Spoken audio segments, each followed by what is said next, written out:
Well, look, I mean, it's 2 o'clock Central European time, so let's start. Good afternoon, and thank you everybody for joining. My name is John Edwards. I'm the Secretary General of EURASHE, and this afternoon we're having this 1 hour session on getting the most from EURASHE membership. So the people who are joining us are members, but also non-members. Perhaps the members who have been uh, part of EURASHE for a while would like to know how you can get more from your EURASHE members membership, whereas others are considering joining EURASHE or just want to know more. This webinar is going to last 1 hour. If you could change the slide, please, Miranda. Yeah. And it's going to last 1 hour, and I'm going to show you here just the short agenda for this session. We have a small introduction by our president, and then we're going to tell you more about what the benefits of being a member of EURASHE are. After that, Miranda, who's the membership officer, will tell you a little bit about the categories of membership and what each of them offer, what you're able to also apply for, and how to apply. And then after that, we have 2 testimonials here from 2 members about how they have benefited from EURASHE membership. And if you have any questions, please put them in the chat and we'll address them at the end. So without further ado, I'm going to pass on and introduce our president, Hannes Rafasida, who was elected president of EURASHE in June this year. Can you give us a few words, please, Hannes, about who we are, in case people don't know? Thanks a lot, John. Thanks a lot, Miranda and the whole EURASHE team for preparing this webinar. As John mentioned, I was elected as EURASHE president just a few months ago. But I'm a member, or my institution, I'm also CEO of St. Pölten University of Applied Sciences, and my institution is a member of EURASHE for, I don't know, quite a long time. John asked who we are. I think EURASHE is for many years, for we can say decades now, supporting professional higher education, supporting applied universities, universities of applied sciences, and similar kinds of universities, university colleges all over Europe and also on international level. If we think about what we call applied universities, then for us it's important that we are all regionally anchored. So regional challenges are in the core of our efforts. We really aim to benefit our society on regional and then, of course, on national, European, international, or global levels. As higher education institutions, of course, in order to connect to the regions, we have to focus on professional higher education. And I think it's also very clear for us, and it's, let's say, part of our DNA, that we connect this higher education with applied research, with innovation, applied research leading to innovation, and connecting and providing services for and with society. I think this strong interrelation, the strong interconnection of the education with applied research, with innovation, with societal engagement is a key characteristic for our kinds of university. At EURASHE, we really try to support, we try to help our institutions, our members in shaping all these activities into this direction. I mentioned in probably several of my previous speeches that we are totally convinced that, let's say, now is the time for applied universities all over Europe. This is as we face the manifold societal, environmental, economic challenges, and we really need solutions, not in 20, not in 30 years. We need them right now. And I think this is also in line with what the Commission thinks. So we have a strong voice also from the Commission when we look to the European University strategy and to the innovation agenda and many other policy documents on European level. So now is the time. Let's move forward in this direction. And maybe one last sentence. When people ask me, why are you doing this? You are and run for presidency of EURASHE, you're already quite busy. Then my answer is EURASHE supported me, supported my institution for quite long and many times. I would not be there where I'm now. We would not be able to run our European University EURASHE and many other things. It was always EURASHE who helped us in many aspects. So I thought it's time to also give something back, to invest money and to act and share experience and expertise as a president of this, I would say, really unique and from my perspective, of course, a fantastic association. Last but not least, I just want to invite you. One of the big activities that we have is our annual conference, the 33rd. I like this number, EURASHE Annual Conference, about stronger together. I said we really have to cooperate stronger together, fostering transnational cooperation in applied universities. We are really very welcome and warmly invited. I invite you as a president, but in this case, I can also invite you with one of my other hats as the CEO of St. Pölten UAS, and we will be the host next May 22nd, 23rd. Please join, save the date, and then join the conference. And I will also invite you to our next probably event on the 20th of October. We have a networking conference, networking session about European University alliances and how to join and what are the experiences so far. I think we have several of our members are within one of these European universities, and we really want to be as open as possible in this thing, and could be interesting. So good that you're here. I hope you get the most out of the membership. I hope some of you decide to join EURASHE. So I hope to see you quite soon. Thanks a lot. Thank you, Hannes.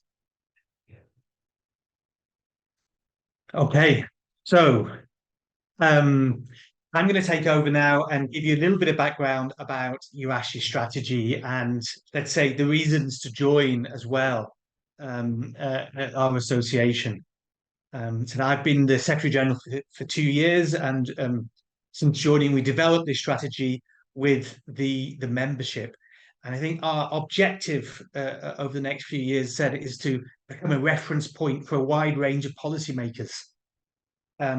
This is because what we offer as applied higher education institutions, it's not just education, it's not just applied research, but it is, you know, to the industrial policy, to the regional policy, to the employment policy of the European Union, and that's why we really are trying to show policymakers here in Brussels that we have an impact in a large range of fields.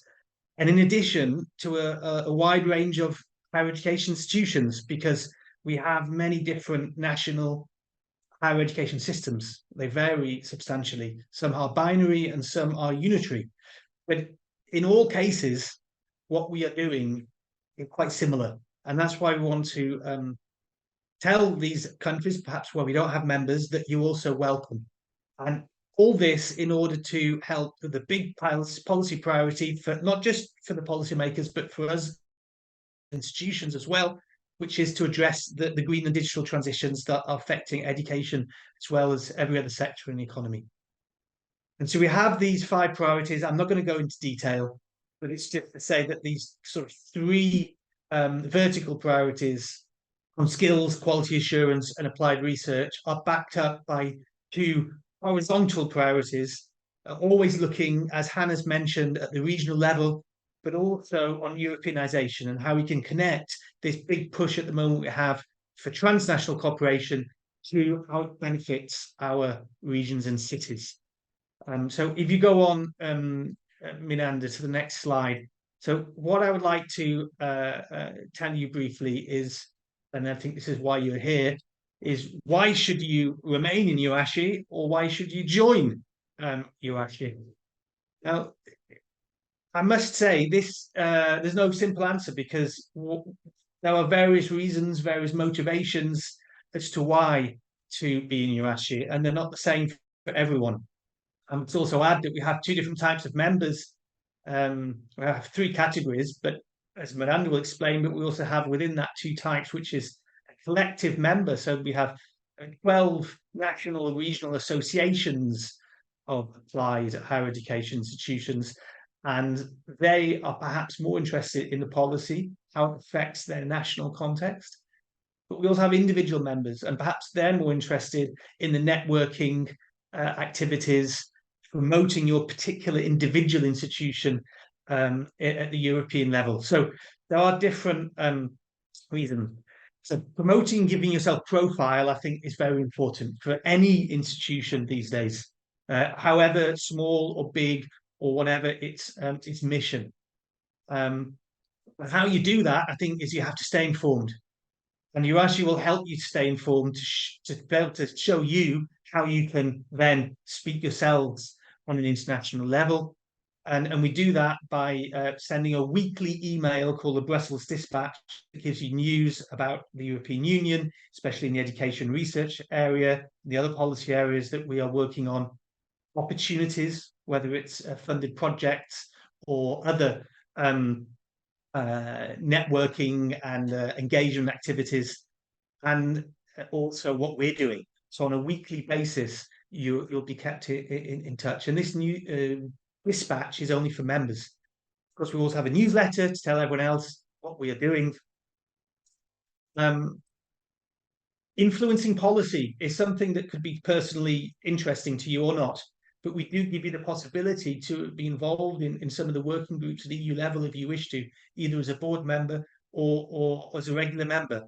And that leads me on to the other advantage, which is if you join EURASHE, you can run the association. We just heard from Hannes, and we also have Anna here, Anna Tekilazic, who will give you a testimonial. She was a former board member and now an active member outside the board, but you have the possibility to stand, and that will of course increase your profile even further if you get involved in the governance of EURASHE. So I'll move on to the next slide now, Miranda. Well, in fact, I will move on by introducing Miranda Pastor. She's our communications and membership officer. She's going to explain, let's say, the means to which we are implementing our strategy. I just introduced and explained the thematic priorities that we have, but how do we do that in practice together with the membership through these communities of practice? Miranda. Yeah, so just so you know, maybe most of you already have listened about the EURASHE communities of practice, which is one of the ways, as John said, that we implement our strategy. And these, most of them, like the quality assurance and the skills, were launched between 2022 and 2023. But in the case of research, it was relaunched in April 2022.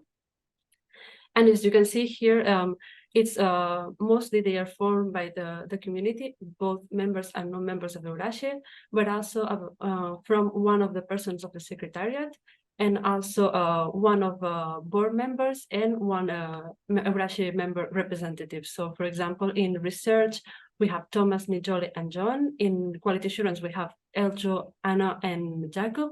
And then on the last one, in skills, we have John, Ulf, and Marta. So we keep always a geographical balance, but also a gender balance, and we try to involve all the people in the community of practice. And also this is, as John said, this is a way of implement our strategy and also work and benefit the higher education community. So what in fact the EURASHE communities of practice, they are spaces for pure learning. So people who are part of this, they share good practices, they share knowledge, they also network, and they contribute to shape the next developments of higher education in mostly in the European higher education area.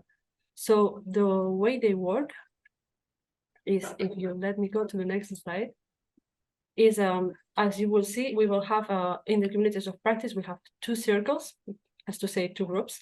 One is the wider group, the wider community. So it's people who are interested in the community, who are interested either to say in research, quality assurance, or in skills, but they don't have the time to be really involved in the community of practice. So they take advantage of the benefits, they get informed, and they participate in some of the activities, but they don't really get to manage and to decide which is the direction the community is going through. And then we have, as you can see here, the core group, which is a group of 20 people, who is involving also, as you have seen in the slide before, is involving one of the person of the secretariat really closely with the two co-leaders who manage a little bit and guide the community. These communities, as we already told, they have been formed through this year and last year, so they are starting, they are already coming up together. And the idea is that these 20 people, they will decide what they want to do and what really they how they want to step and go with this community. So for example, here, as you can see, it's open to members and non-members. And normally they meet, the core group meets, I think it's around 4 times online and 2 physical meetings that are financed by EURASHE. Just the exception of the first meeting of the core group is self-financed. And it requires really an involvement. So it's really for people who really have the time and really have the interest to really guide the community and take something. And sometimes, for example, the work plans are being done now. So, for example, they will decide that they want to present some statement and something. They will maybe a policy paper, or if they want to do some activities, participate in our annual conference through maybe contributions. And they will really recite, and maybe they will involve their institution also, for example, in some of the meetings. As you will see, we will explain you some of the events who are coming in up, I think it's next month and also in December, that are related to the core group. So they really, it's a way of, I don't know, it's a way of being part of the community, being a member of the communities of practice. This is just an invitation. We will share also with you the information if you're interested of being part of the communities of practice. And now I'm just going to explain you the membership of EURASHE. This is the most important thing, and this is what you are maybe all waiting for. As John already explained you a little bit the benefits of being part of our network, I'm going to present you the overall. So this is the map of EURASHE membership. This is just a little map of it, because here you will see most of our, well, all of our members, but we also have members in, we have higher education institutions in other territories outside of this map. So as you already know, EURASHE is the European Association for Applied Universities and Colleges. It was formed 30 years ago in the 90s. And we actually currently represent 58 members, because this week we were delighted to welcome 2 new members. And we represent more than 550 higher education institutions in 30 countries. That is to say that mostly of them are part of Europe, but we also represent other higher education institutions outside of the higher education European area. That is to say Egypt, for example, we have 2 members. We also have members in Armenia, and also we have Parul University in India. But as you can see here, we also have, for example, some of our members are in New Caledonia. We also have members in French Guiana. We also have in Azores. So this is just the map representing Europe, but there are also some territories that are not appearing maybe in this map, but we also represent them somehow. So in this 58 members, you will see that we have 49 full members, 12 of which are national associations. So they represent maybe, for example, the French National Association for for Haute École. It's representing, I think it's around 27 higher education institutions around all the territory of France. And then we have 37 individual institutions around Europe, 8 affiliate members inside and outside the European higher education area. And then from this last week, we have 1 new associate member that is the very, very first new.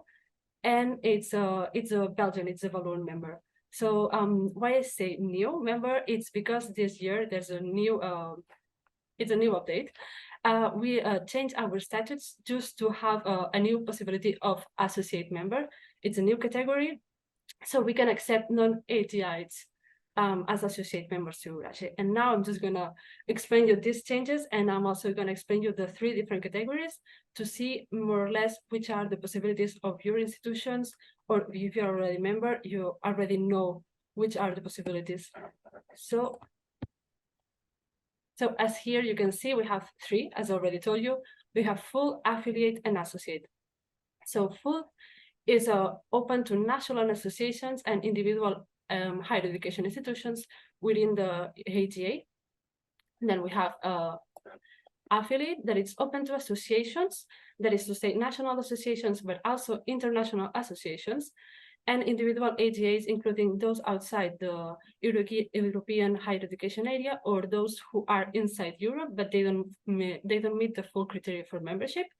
And then, as you already know, the new associate category, that it's open to legal entities interested in higher education and support the objectives of EURASHE.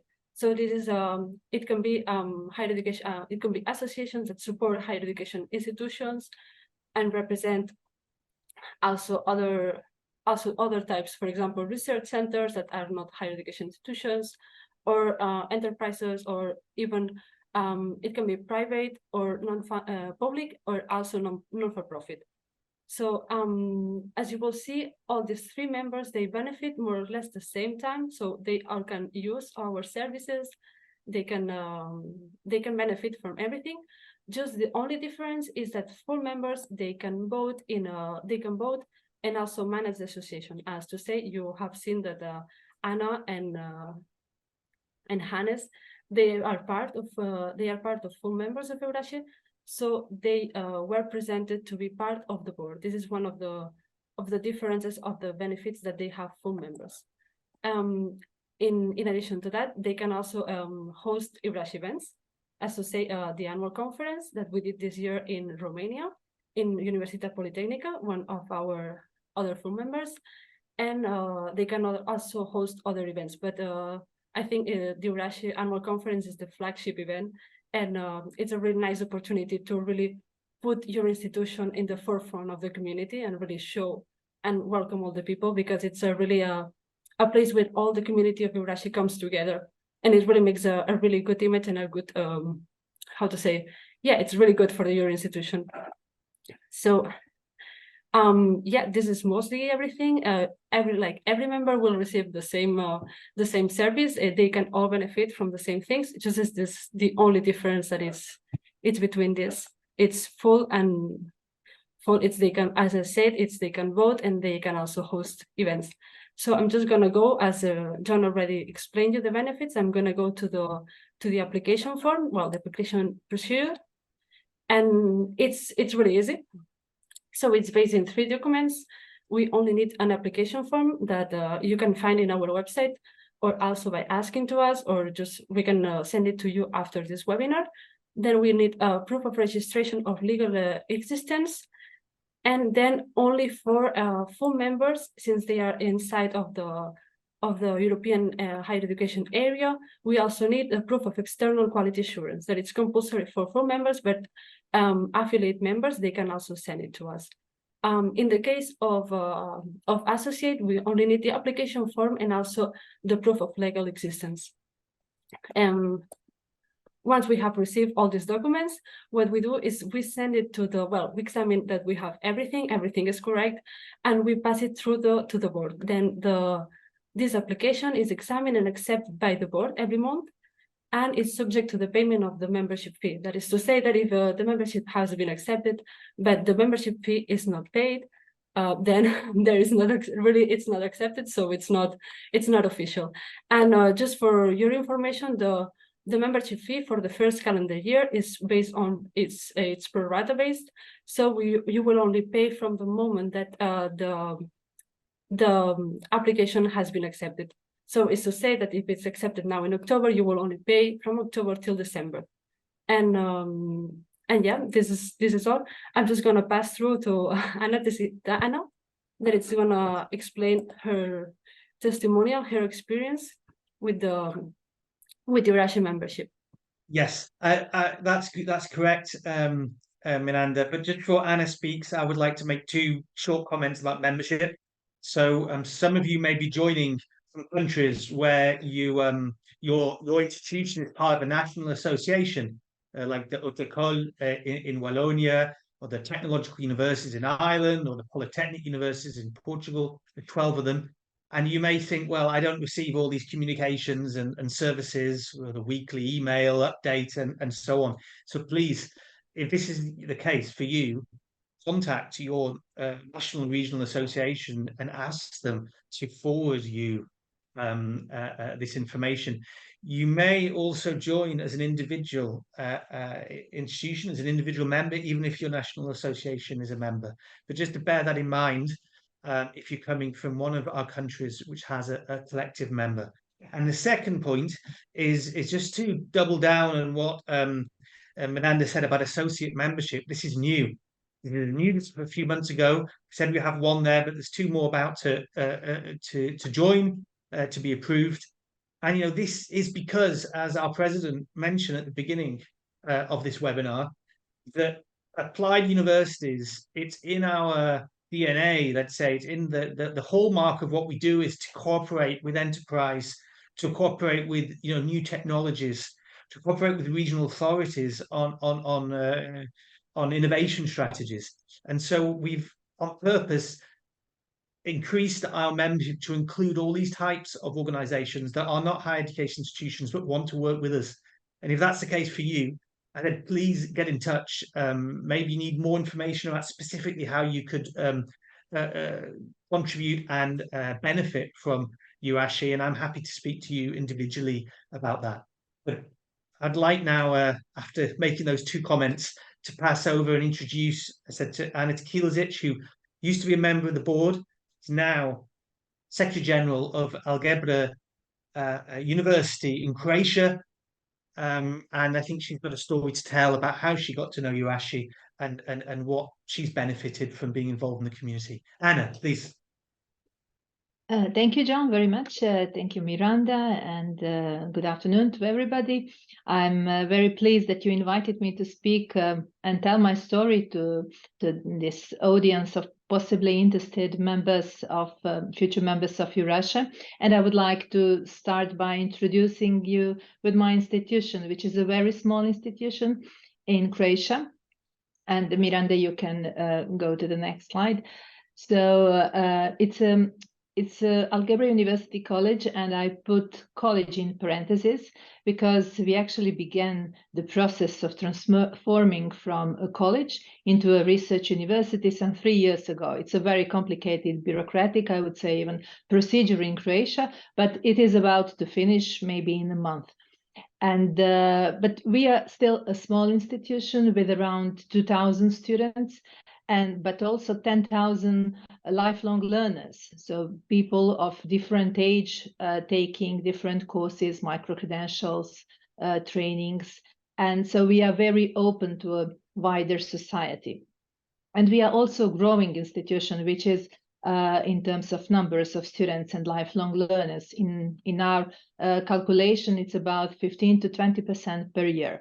So we aspire to become a research university, but we will maintain our orientation to professional higher education. And this is important because we realize that professional higher education and lifelong learning, applied research, innovation transfer into business community and society in general is something that is really substantial to our profile.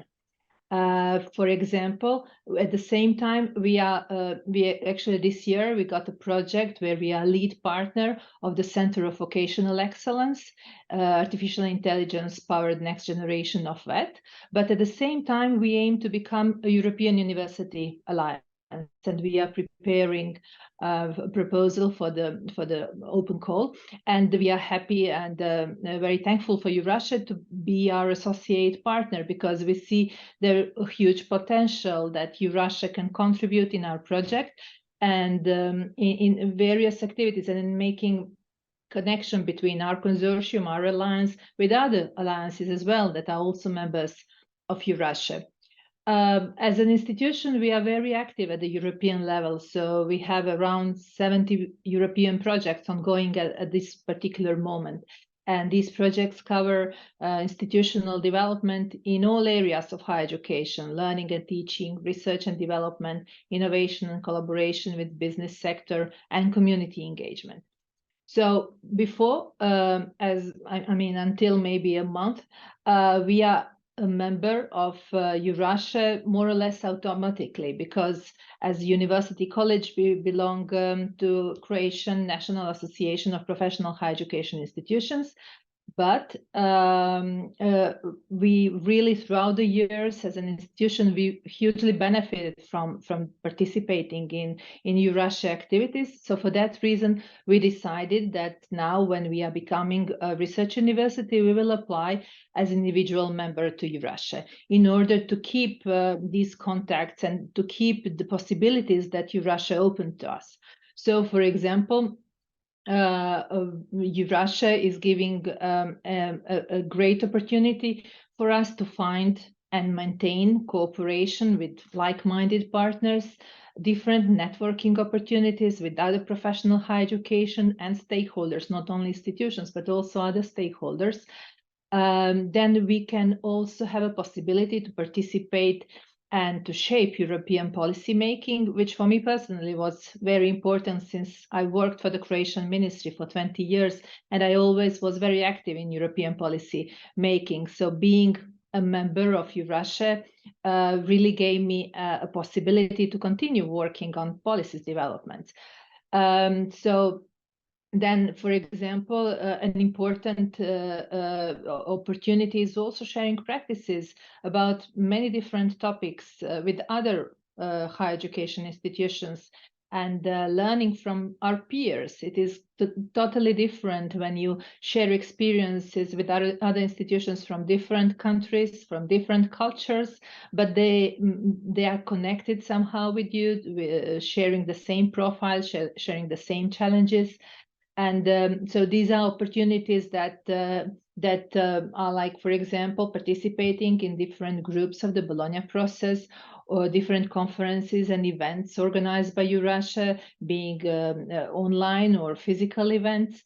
And also, as John mentioned before, receiving latest news about European policy developments, programs and projects, which as a small institution, we cannot have a capacity to follow ourselves. So this is a very important opportunity to have everything which we feel is very important coming regularly to our inbox. And of course, the community of practice and quality assurance, where I was, and I will still be personally very much active, and we have a physical event in Cyprus this month in particular, and this is for example a very concrete opportunity where we will meet with other members of the community and discuss some important and shared challenges of in quality assurance. So this would be like a summary of opportunities that I see as being EURASHE member, and I think that it's important enough that for us as a small institution that we will now apply for full membership and to continue being a member of EURASHE family. Thank you. Go. Thank you very much, Anna. It is a great story that you have, and that you see your development of your university in a variety of ways. We have so many different higher education systems, and yet I think that all types of higher education institutions realise the importance of the professional courses, as well as the more theoretical ones, about the need to provide those skilled labour that we need in the labour market, the highly skilled technicians, as well as the more academic and theoretical subjects that are also very important. So to mix that in any institution, I think, is a great achievement. So all our members vary in terms of their profile, but they have a lot of common interests.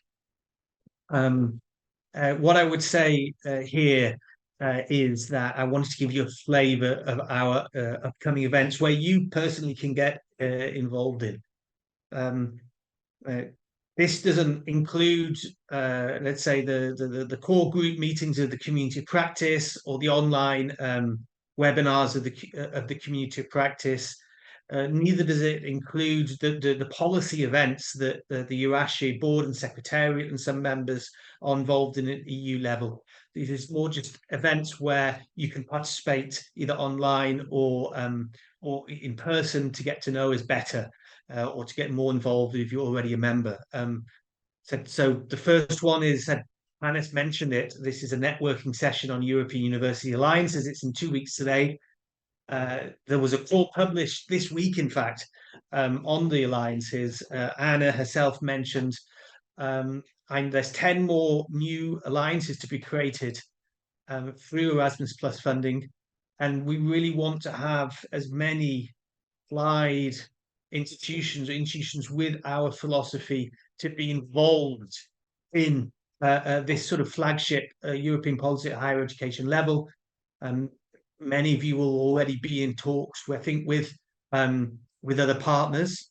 Maybe there are consortium that still have a few places available in their group. So join us, as I said, in 2 weeks to find out more, and also get some tips about how to apply for the call.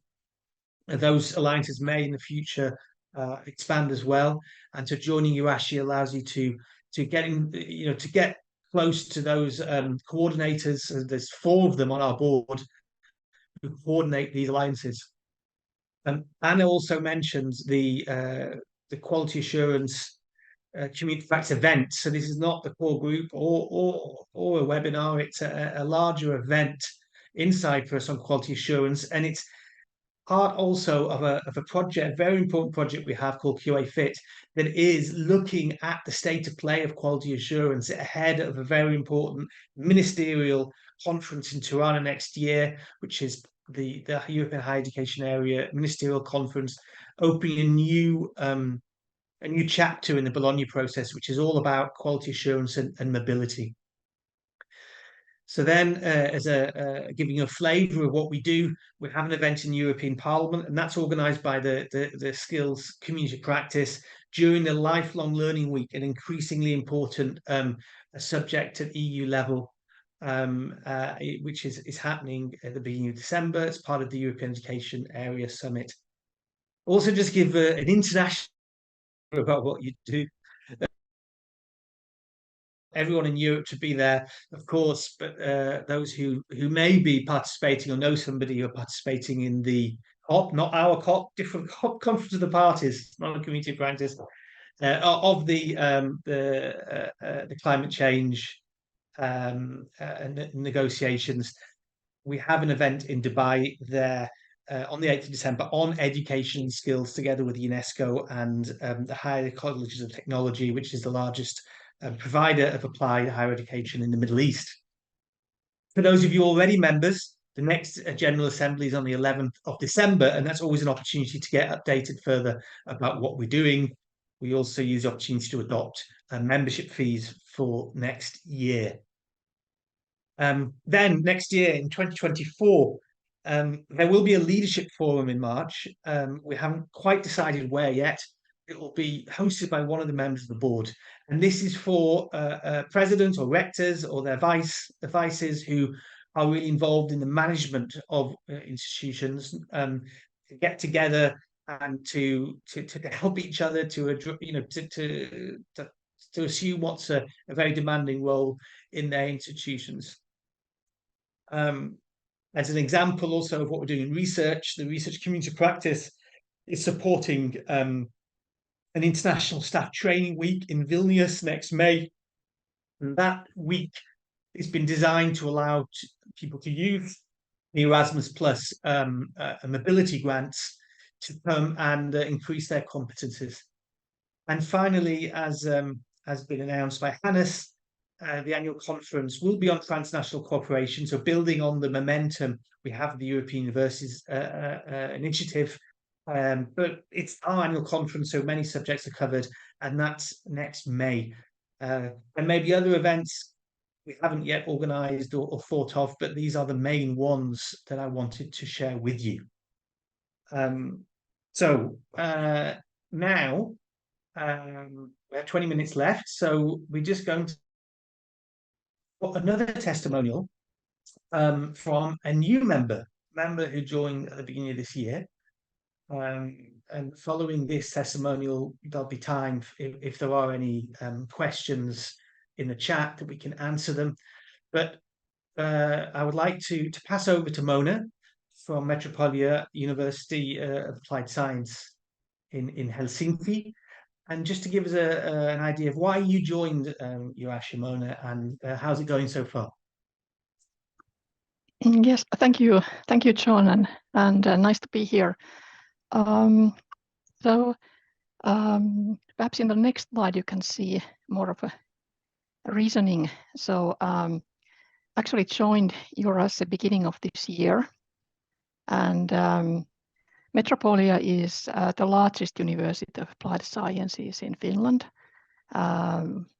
We have a bit more than 16,000 students and staff about 1,000.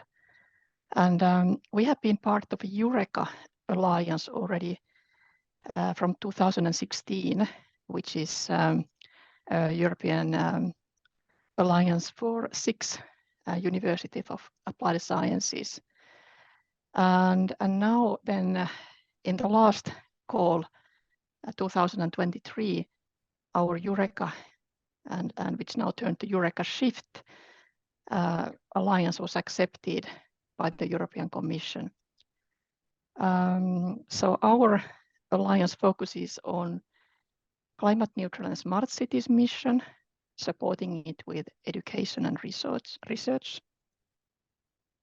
We have 32 partners, including EURASHE and ERRIN. And I must say that we have really enjoyed being part of the EURASHE, and we're very happy with the warm welcome we received when we first contacted EURASHE end of last year. And I can, for our European universities proposal, we got support from EURASHE.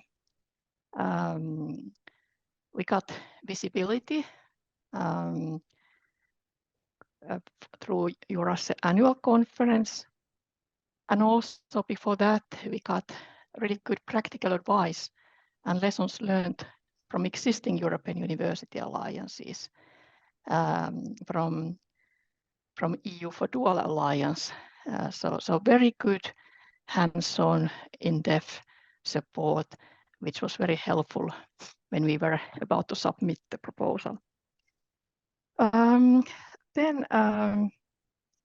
we can see more benefits in the future, and this we see especially as EURASHE is part of very many policy groups in European education and research area.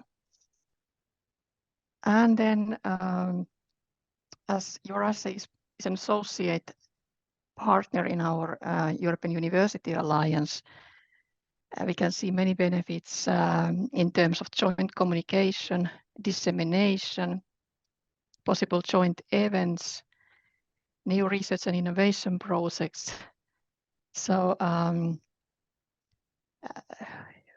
to sum up, so we have been very happy with collaborating with EURASHE so far, and we look forward with further collaboration with EURASHE and all the members in the EURASHE as well. Thank you.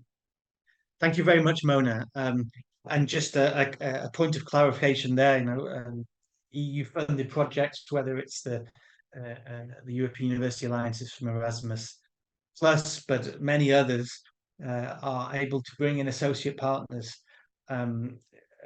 EURASHE itself is a full partner in projects, but it's also an associate partners which aren't involved in the core activities, but supported along the way.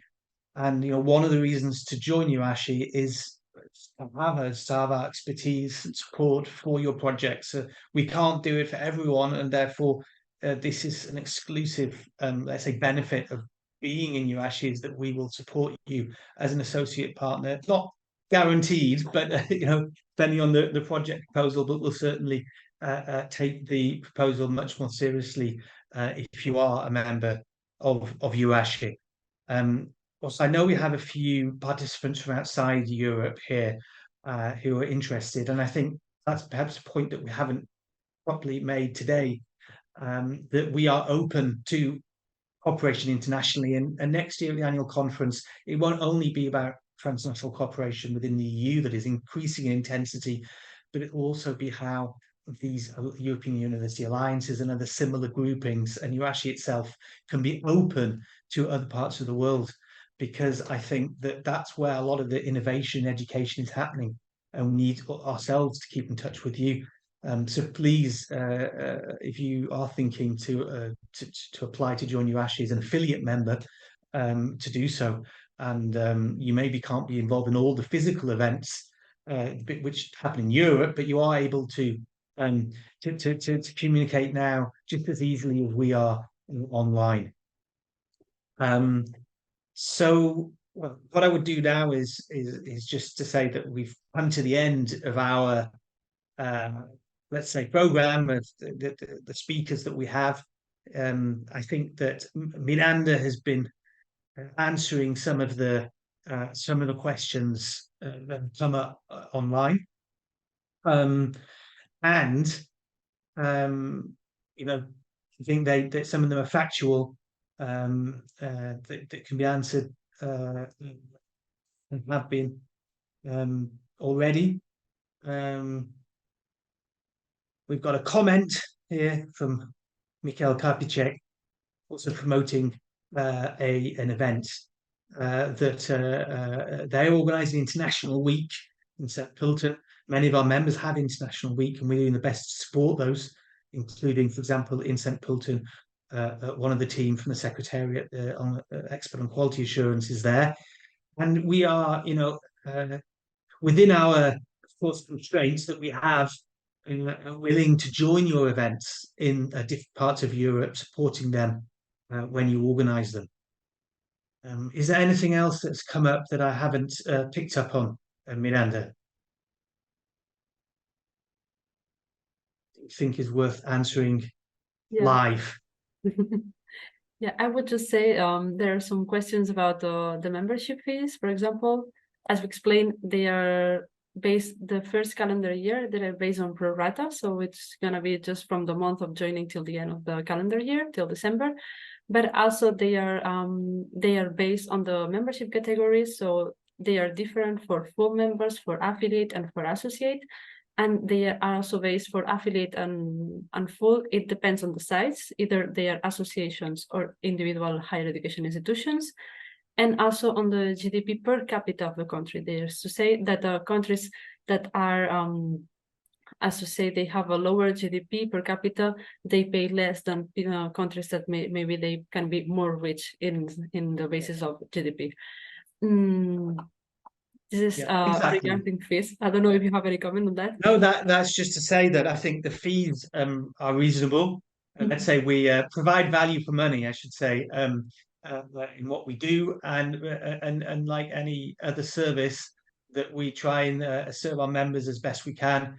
If you're following this and you're not happy with with the service, or you wish to have a different type of you have a suggestion for us on what we can offer, then we're very open to hear that and wants to listen constantly to the membership. We have an annual survey that's going to be sent out in the next few weeks to hear about your experiences of being in EURASHE, and that helps us to improve what we do.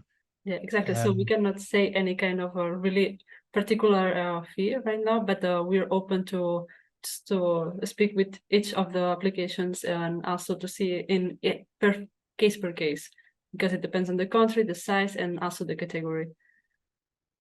And I would just say the best way also to get the most out of your membership is to, if you are already a member of EURASHE, is to join the general assemblies and let us know.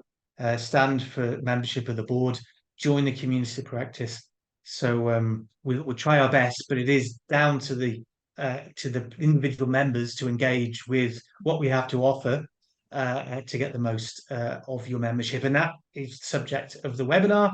And I guess on that, I would like to conclude and just to say, yeah. Just have one anonymous question that it's I'm just gonna answer live. We will have if an institution is already a member but doesn't have the budget to pay for the following year, how would it work? Okay, so it depends on the type of member.